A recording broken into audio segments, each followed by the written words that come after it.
क्या आप अपने लाइफ पार्टनर के साथ अब नहीं रहना चाहते? ज्योतिष की दृष्टि से रिश्तों को सुधारें या विराम दें? आज का यह महत्वपूर्ण विषय इसी बात को लेकर के है जो बहुत ही संवेदनशील है। रिश्तों में दरार, वैवाहिक जीवन हो या प्रेम संबंध, दोनों ही रिश्तों में हमेशा कभी न कभी उतार चढ़ाव या मतभेद होते रहते हैं। लेकिन कभी कभी ये मतभेद इतने गहरे हो जाते हैं कि साथ रहना भी मुश्किल हो जाता है। ऐसे में क्या करें? ज्योतिष की दृष्टि में रिश्तों को सुधारने का प्रयास करें, रिश्तों को सुधारने का उपाय करें, या यदि संभव न हो तो जन्म कुंडली के अनुसार रिश्तों को अलग करने का क्या समाधान है। तो आज हम इस वीडियो में यही बताने वाले हैं आपको कि जन्म कुंडली के अनुसार आप लोगों का साथ कब तक चलेगा, उसके बाद कब अलग हो जाना चाहिए। इस चैनल को अगर आपने सब्सक्राइब नहीं किया है तो सब्सक्राइब जरूर कर लें। नमस्कार, मैं ज्योतिषी आर्यच सोनी पिछले 41 वर्षों से यंत्र मंत्र तंत्र रत्न दान दक्षिणा पूजा पाठ होम हवन जप तप और रुद्राक्ष के द्वारा लोगों की समस्याओं का समाधान करता आ रहा हूँ।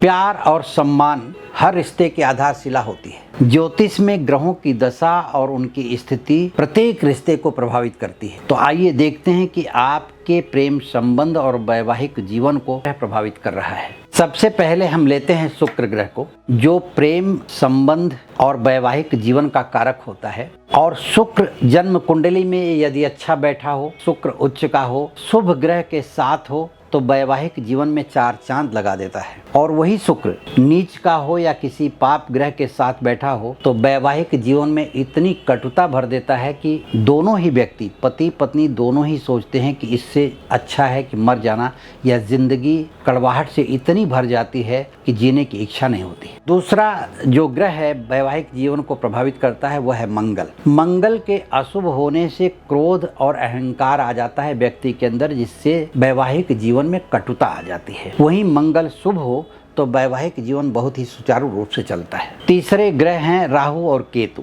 राहु और केतु जो छाया ग्रह हैं, छाया ग्रह ऐसे होते हैं कि जो हमेशा भ्रम की स्थिति पैदा करते हैं। ऐसे में व्यक्ति शक्की हो जाता है, चाहे वो स्त्री हो या पुरुष। राहु खराब है, केतु खराब है जन्म कुंडली में, तो दोनों एक दूसरे पर शक करने लगेंगे और वैवाहिक जीवन कटुता से भर जाता है, वैवाहिक जीवन में कड़वाहट आती है। और वहीं राहु केतु अच्छे हों तो वही वैवाहिक जीवन बहुत ही सुखमय व्यतीत होता है। कुंडली में सप्तम भाव वैवाहिक जीवन का कारक माना गया है। ऐसे में यदि सप्तम भाव में अशुभ ग्रह बैठे हैं या अशुभ ग्रह की दृष्टि है सप्तम भाव पर तो वैवाहिक जीवन कष्टमय हो जाता है। और वहीं अगर सप्तम भाव में शुभ ग्रह बैठे हुए हैं तो वैवाहिक जीवन बहुत ही सुखमय व्यतीत होता है। अब सवाल उठता है कि अगर जन्म कुंडली में ये संकेत मिल रहे हैं कि रिश्तों को खत्म कर दिया जाए तो क्या यही एकमात्र उपाय है?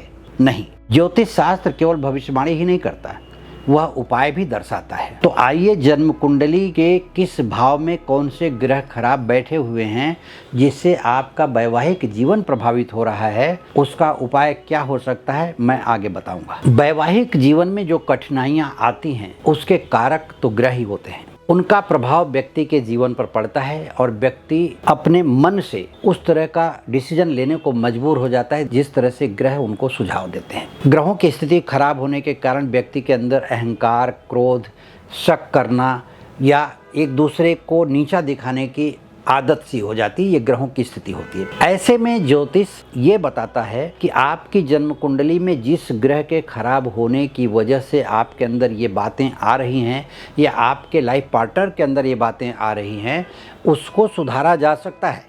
उसका उपाय करके, पूजा पाठ करके, उसका जप करवा करके, उसका हवन करवा करके, रत्न धारण करवा करके, या और भी ज्योतिष शास्त्र में वनस्पति तंत्र पर उपाय हैं, ये करके उनको सुधारने की कोशिश की जा सकती है। लेकिन अंतिम फैसला आप दोनों लोगों का होता है। जो पति पत्नी एक दूसरे के रिश्ते में बंधे हुए हैं, उनके बीच कड़वाहट आती है, उन दोनों लोगों को ये सोच विचार करके फैसला करना चाहिए, क्योंकि ज़िंदगी खराब नहीं होती है, समय खराब होता है।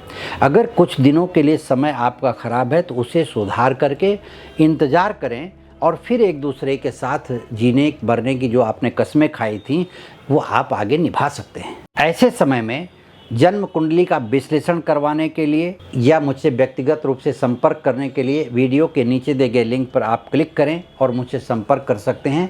इस चैनल को अगर आपने सब्सक्राइब नहीं किया है तो सब्सक्राइब ज़रूर कर लें, ताकि आने वाले समय में समय पर हमारा वीडियो आप तक पहुंच सके। आपके जो विचार हैं कमेंट बॉक्स में लिख करके भेज दें, ताकि मैं उसका जवाब दे सकूं, आपको समाधान मिल सके।